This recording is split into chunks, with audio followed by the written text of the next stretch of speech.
Hey, good afternoon, everybody. Texas Redleg here. Decided I would do today's video in the daytime, so not as dim lit here in the war room, as I call it. Well, we are bracing for yet another round of snow and ice here in Texas. The forecast seems to be kind of all over the map, with Central Texas maybe getting more ice, and then maybe up here in the north we're going to get more snow with some ice. So it's really difficult to say, but I will say that this has been a very taxing round of weather that, man, I don't want to have to relive anytime soon. I know most of you that are in the area certainly don't either. But more snow and ice on the way. Was out today on the roads a little bit. It's hit and miss. There is some dry trails on, in each direction on the major roads. Same thing for the interstates and highways. You get down to the neighborhood streets and they're pretty much packed snow and ice. There's not any wiggle room there. Most people are staying home, it seems like, so that's good. But there's rumors of power plants in the area of the Dallas-Fort Worth area, rather, that are having major issues. And I'll just leave it at that. There's been all kinds of rumors that there's frozen pipes and lines are snapped and this and that. But there is some rumors of that stuff going around. There's gas stations that are just overwhelmed, and I'm hearing rumors also that, and I totally believe it, that people are basically living out of their cars right now because these rolling blackouts. If you're lucky if you're in a rolling blackout like me, you're lucky, because a lot of people aren't getting any type of power relief until, I mean, they've been out since like Sunday morning. And so it's just crazy how the zones are being powered and energized and then de-energized, I guess you'd say. There's closed highways as well. They're starting to look at closing some roads just because of the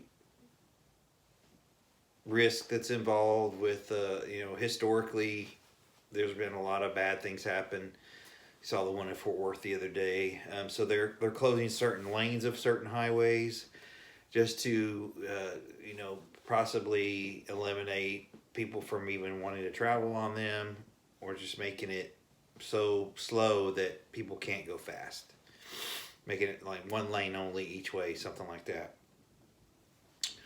But I hear that fuel is disappearing from the stations and they can't resupply them, which is something I've been talking about for a long time. And I've been telling people to keep those tanks full. And it's for that very reason. Eventually the fuel is going to run out during an event like this. And they just can't resupply they can't get to the stations fast enough to resupply them and handle demand. So, long story short, today's video, I just wanted to touch on preppers and preps and versus the unprepared, and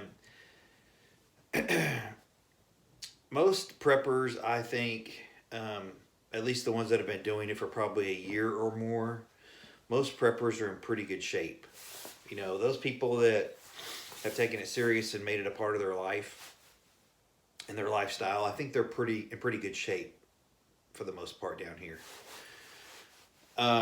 You get down to zero temperature and it's sort of all bets are off. A lot of it has to do with luck and how well your house is insulated and what you're doing to keep it on the positive side of the heat, and not let pipes freeze. But I think some of us are lucky, more lucky than others. Like I said, if you're in a rolling blackout zone, man, that's pretty good because, like I said, there's people that have been without power for 2 days and they're living out of their cars. And, with preps, as far as this disaster goes and then going forward, there's a lot of people that are fixing to wake up and realize that, man, maybe those preppers aren't so dumb after all, or crazy, I should say. And of course, we know that. We've been trying to help people and guide them for a long time, a lot of us. Some longer than others, but this community is interested in helping people, but you have to accept help and you have to want help and you have to want to be part of the community to make it better, to foster it. And so, foot on the gas, people, no brakes. Prep your ass off, excuse my French. Just like the ammo crunch that occurred, back in, was it 2009, 2010, when the other ammo crunch happened and you couldn't find any ammo, and then after that kind of leveled out, a lot of us started just maintenance buying, ammo and other 2A items because we got burned. We know better, and we still got burned. So a lot of us deemed that we're not going to let that happen again. So when it hit again this time, we were good. We didn't have to worry about it. So it's all about learning and getting better. So foot on the gas, people. Don't stop the preps. If anything else, you need to realize that it's very important that you keep doing it. So let's talk about the unprepared for a moment. More of the Home Depot stories that I'm hearing today, or just call it the hardware store stories. There are people, based on what I'm hearing, I haven't seen this, but I do believe it at this point in time. We've been in it long enough to know that there's no firewood and there's no propane, period. You can't find it. If you don't have it, you're not getting it. So, there are people at Home Depot and Lowe's and all the other hardware stores, the big box stores, that are buying construction grade lumber material to take it home, cut it up, and burn it. That's a fact. I've heard it from too many sources that's going on for it not to be true. People are desperate. People are burning furniture. They're burning fence pickets. It's that cold. And the this ERCOT group that is regulating the energy has really screwed the pooch on this deal. And a lot of it has to do with all the tree huggers, They elected to go 25% or their power generation from wind. Well, they're all frozen. So here we go again with this, utopia living and protecting the environment from all costs.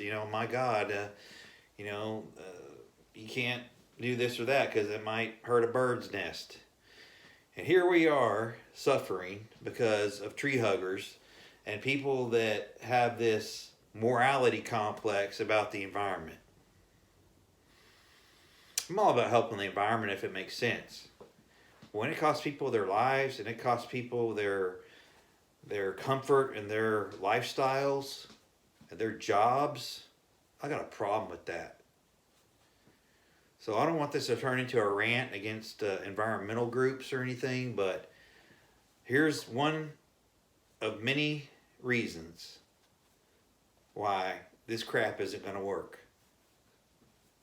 Solar and wind, they sound real good, but if we have disasters like this, and this is the reaction we're going to get and the service that we're going to get that we way overpay for anyway, screw that. So keep your eyes on the ball with this, people, because it's getting crazy. And we're supposed to have, I think, 3 to 6 inches of snow and ice in the northern Dallas area and then eastward tonight, starting about 6 o'clock, they say, through midnight. And all the roads are going to refreeze. It's the same thing all over again, probably times 10 that we had the last 2 mornings. So anyway, pray for the unprepared, because man, they're in desperate need right now. And again, if you're in a rolling blackout zone, you're pretty lucky.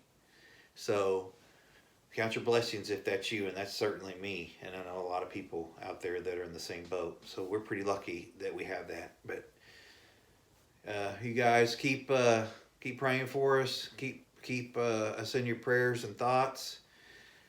And I'll check in with you guys either late tonight or tomorrow probably. But keep prepping. Stack it deep. And always remember, long live the Republic.